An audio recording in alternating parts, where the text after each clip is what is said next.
Udah mas, mulai aja mas. Ini sekarang nih. Oke. Bilang kalau udah mau record. Udah record mas. Oh, udah record. Ya. Berarti gua nih apa nih pembukaan gua ya? Penutupnya berarti Penutupnya siapa? Gimana?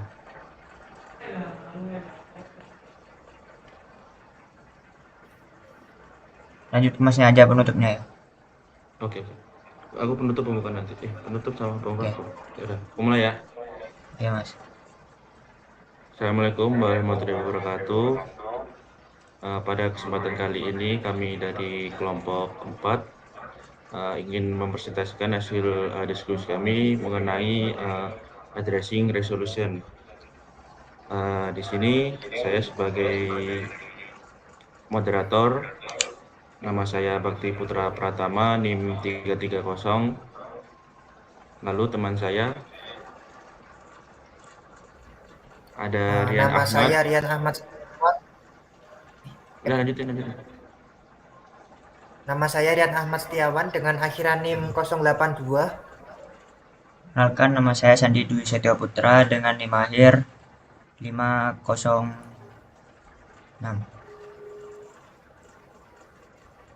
Nggak usah lama-lama, materi akan dimulai sekarang. Yang pertama yaitu pengiriman file data jaringan yang sama. Di sini kan ada dua model, yaitu physical address dan logical address. Yang pertama yaitu physical address atau MAC address.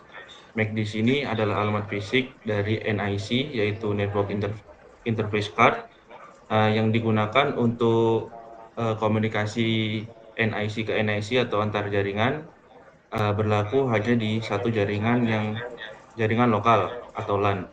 Artinya, jika ada sebuah PC 1 ingin mengirim ke PC 2 yang berada di jaringan sama, maka PC 1 menggunakan MAC address dari PC 2 sebagai tujuan.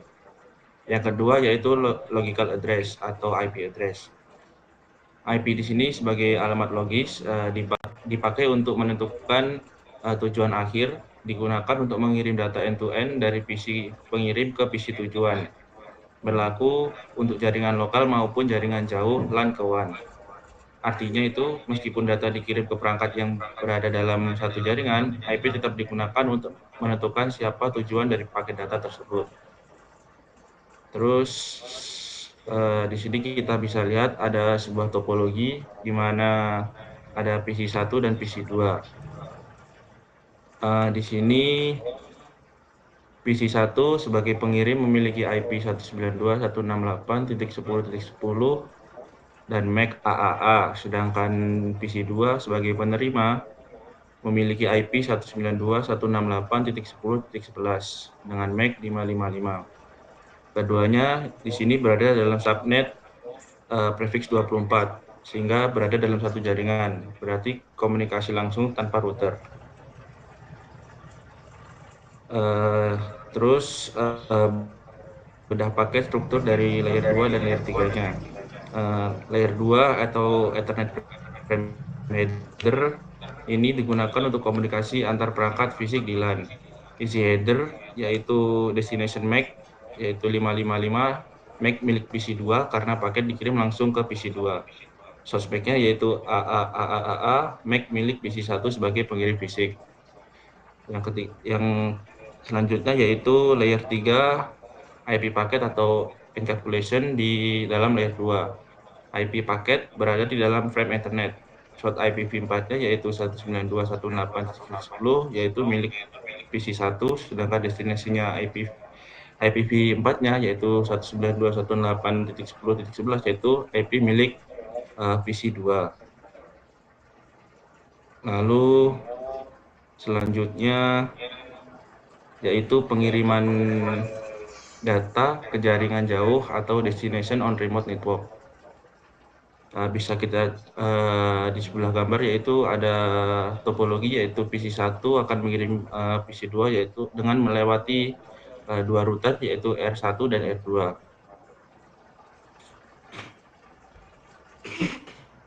Langkah pertama yaitu PC pengirim ke default gateway.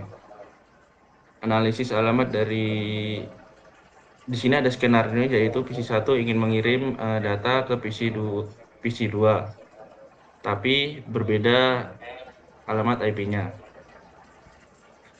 Yang kedua yaitu terus ada analisis alamat pada layer 2 dan layer 3.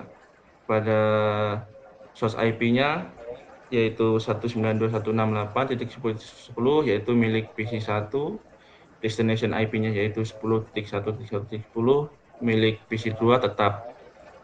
Source MAC-nya yaitu AAA milik PC1, destination MAC-nya yaitu BBBBB router R1 interface. Penjelasannya yaitu PC1 melihat tujuan ada di jaringan lain, maka PC1 menetapkan MAC address tujuannya adalah MAC milik router 1, bukan PC2. Apa yang dilakukan router yaitu proses encapsulation ulang. Di sini R1 menerima frame Ethernet. Frame yang diterima yaitu destination MAC, source MAC, dan IP. R1 melepas frame atau di encapsulation untuk melihat paket IP di dalamnya. Yang ketiga yaitu R1 mengecek tabel routing untuk mencari jalan ke IP tujuan yaitu PC2. R1 membungkus kembali atau re-encapsulate paket IP tersebut ke dalam frame baru untuk dikirim ke router berikutnya yaitu R2. Terus selanjutnya langkah kedua yaitu perjalanan antar router R1 ke R2. Di sini analisis alamat layer IP tidak pernah berubah, yaitu source IP sama destination IP-nya tetap, yaitu tidak berubah karena tujuannya sama masih. Terus layer 2 yaitu MAC berubah tiap hop, yaitu source MAC, CCC, MAC exit interface R1, GO/0T1. Destination MAC-nya yaitu DD, router R2 entry interface. Penjelasan sederhana yaitu router 1 mengirim paket kedua, berarti MAC tujuannya adalah MAC 2 milik R2, IP tetap sama karena tujuan akhirnya tetap PC2. Langkah ketiga yaitu menuju tujuan akhir, yaitu R2 menuju PC. Ketika paket sampai di router 2, router melakukan pengecekan, yaitu tujuan IP-nya. Tujuan IP di sini adalah 10.1.10. Jaringannya yaitu adalah jaringan lokal R2. Berarti PC2 berada satu hop dari R2 atau langsung dikirim ke PC2. Di sini bisa lihat source IP-nya yaitu 192.168.10 dari PC1 sama, destinasinya juga sama. Di sini source MAC sama destinasinya sudah berbeda. Penjelasannya yaitu router terakhir R2 menyadari bahwa tujuan PC2 berada di jaringan lokalnya, maka ia mengirim frame langsung menggunakan MAC address ke PC2. Di sini ada beberapa fitur, yaitu fitur layer 3 dan layer 2, di mana untuk sifat dari layer 3 ini end to end atau ujung ke ujung, sedangkan layer 2 yaitu hop to hop atau titik ke titik. Kedua yaitu fitur perubahan pada layer 3 itu tidak berubah dari awal sampai akhir, sedangkan layer 2 itu berubah setiap melewati router atau link. Fungsi pada layer 3 yaitu identifikasi pengirim masih dan penerima akhir, sedangkan layer 2 yaitu mengantarkan paket ke perangkat atau berikutnya next hop. Untuk penjelasan berikutnya akan dijelaskan oleh Rian. Berikutnya ini adalah ARP. ARP merupakan singkatan dari Address Resolution Protocol. Itu merupakan sebuah protokol yang digunakan untuk mengaitkan dua device agar dapat berkomunikasi. Jika jaringan Anda menggunakan protokol komunikasi IPv4, ARP adalah yang Anda butuhkan untuk memetakan alamat IPv4 ke alamat MAC address. Untuk mengirim paket host ke jaringan IP v4 lokal yang sama, host harus mengetahui alamat v4 dan alamat MAC perangkat tujuan. Destination MAC address adalah alamat MAC Ethernet perangkat tujuan pada segmen jaringan lokal yang sama. Jika host tujuan berada di jaringan lain, maka alamat dalam frame akan menjadi alamat gateway default. Source MAC address adalah alamat MAC NIC header pada host sumber. ARP menyediakan dua fungsi dasar, yaitu menyelesaikan alamat IPv4 ke alamat MAC dan mempertahankan tabel pemetaan alamat IPv4 ke MAC. Untuk mengirim frame, perangkat akan mencari tabel ARP untuk alamat IPv4 tujuan dan alamat MAC yang sesuai. Terdapat juga cache ARP dan tabel ARP yang digunakan untuk mencari tujuan.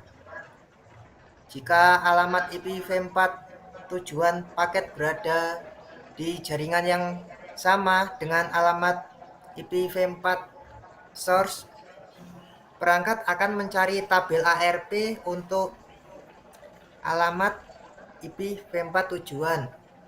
Jika alamat IPv4 tujuan berada di dalam jaringan yang berbeda dari alamat IPv4 source, perangkat akan mencari tabel ARP untuk alamat IPv4 dari gateway default. Jika perangkat Jika perangkat menemukan alamat IPv4, alamat MAC yang sesuai akan digunakan sebagai alamat MAC tujuan dalam frame. Jika tidak ada entry tabel ARP yang ditentukan, perangkat akan mengirim permintaan ARP. Yuk, selanjutnya. Ini langkah-langkah request dan replay. Yang pertama itu PCA mencari destination menggunakan ARP request. Ini di contoh ini PCA yang IP paket yang sebelah kiri yang atas, PCA ingin berkomunikasi dengan yang destination IP 192.168.1.50 yang digambar itu PCC. Itu PCA melakukan ARP request dengan target IP v4-nya IP address dari PCC dan source MAC-nya itu dari PCA. Itu PCA itu akan mencari yang mana yang memiliki MAC address 192.168.1.50. Dicek masing-masing di switch, router, PCB, PCC, ketemunya di PCC. Setelah ketemu di PCC, maka lanjut yang sebelah kanan, ARP replay. Di ARP replay ini dari PCC menerima paket dari PCA tadi. Habis itu PCC ini akan mengirim MAC address-nya ke PCA. Ini dikirim dari PCC, ini dikirim ke PCA. Setelah PCA mendapatkan MAC address dari PCC, maka komunikasi dapat terjalin. Itu jika ini kan dalam satu jaringan. Jika berbeda jaringan, maka akan menggunakan default gateway. Yang 192.168.1.1 itu default gateway itu masuknya ke router. Nanti juga sama caranya. Dari PCA akan mencari default gateway yang ya sebagian besar ya default gateway itu yang itu miliknya router. PCA akan mencari yang memiliki default gateway yaitu router. Habis itu dari router akan mengasih MAC address-nya ke PCA. Begitu. Yuk selanjutnya.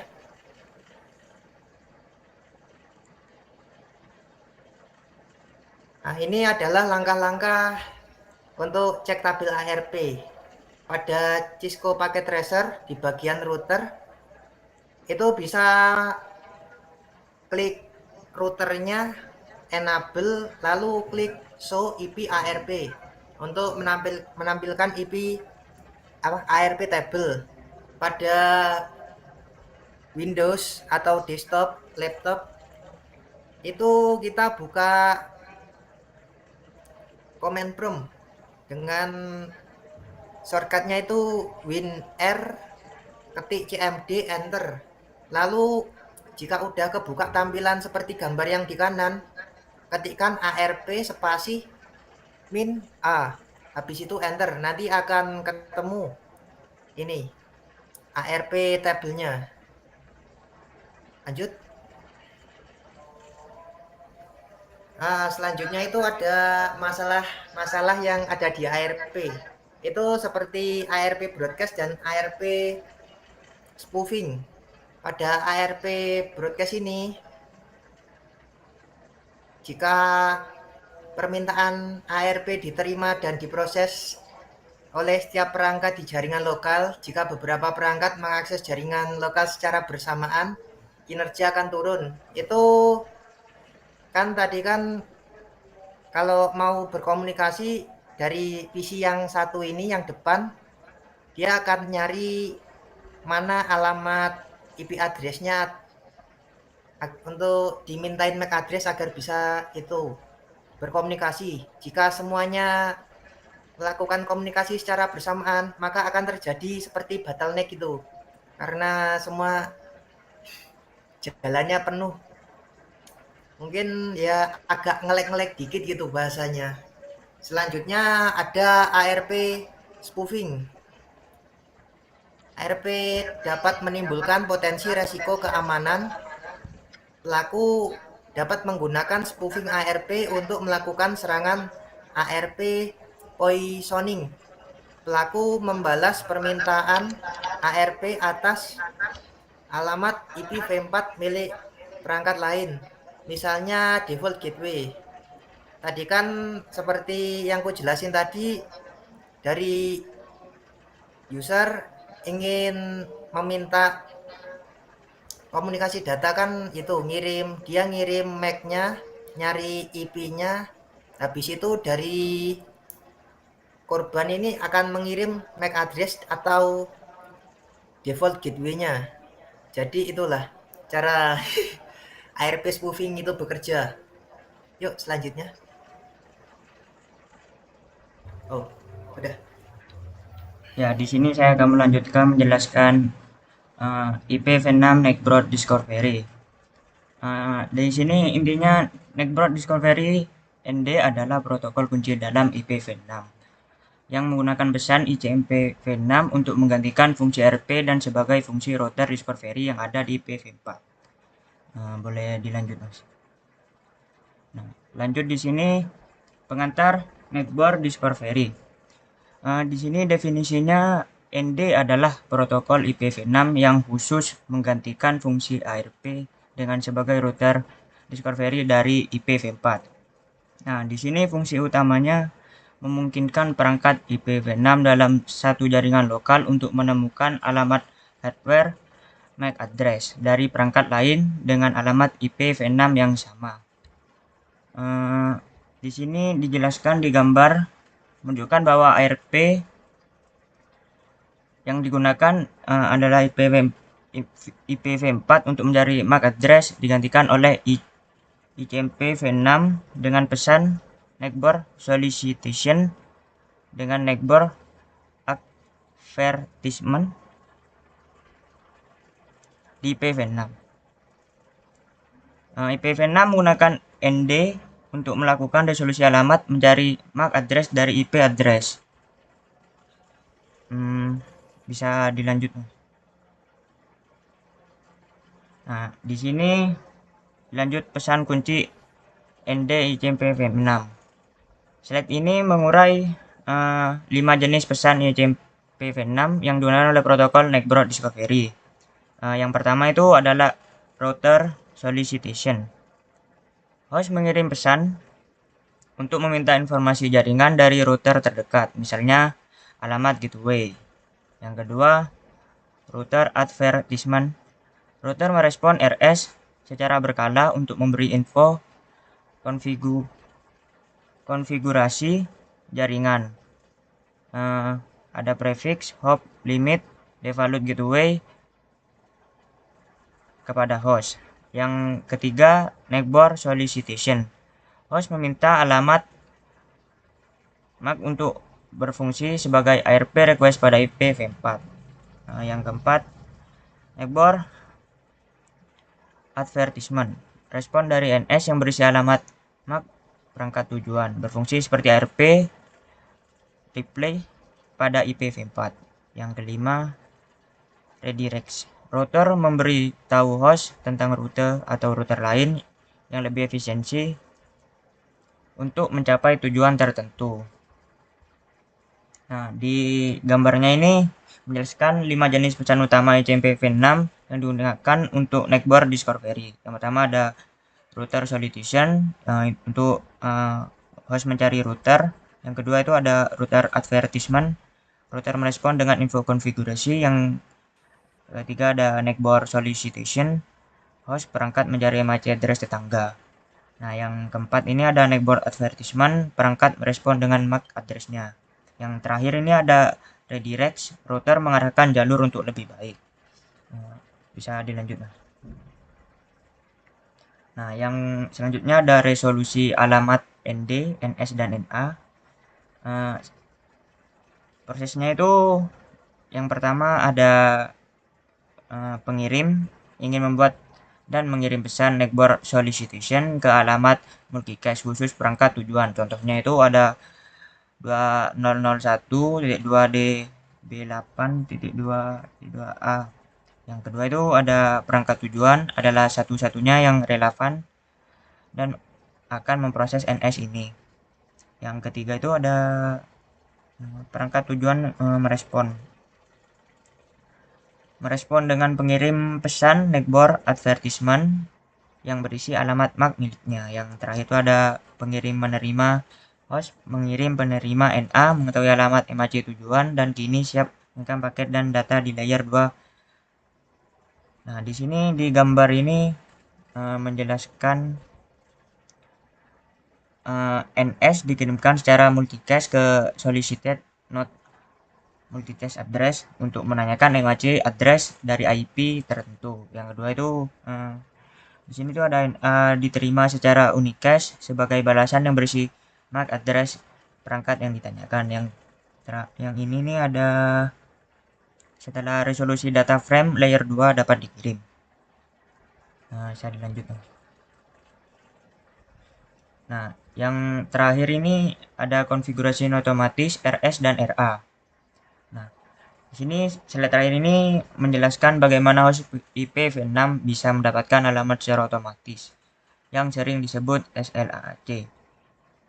Status Address Auto Configuration tanpa perlu server DHCP v6.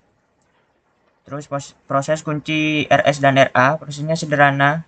Host mengirim router solicitation dan router merespon dengan router advertisement. Fungsi RA, pesan RA ini berisi prefix jaringan yang harus digunakan host. Host kemudian akan mengambil prefix ini dan menggabungkannya dengan ID antarmuka yang berasal dari MAC address untuk membentuk alamat IPv6 lengkap. Nah, fleksibel.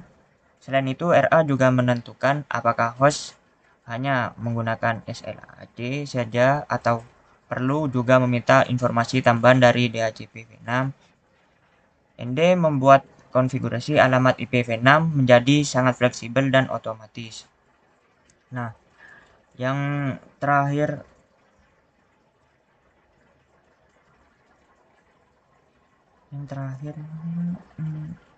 terus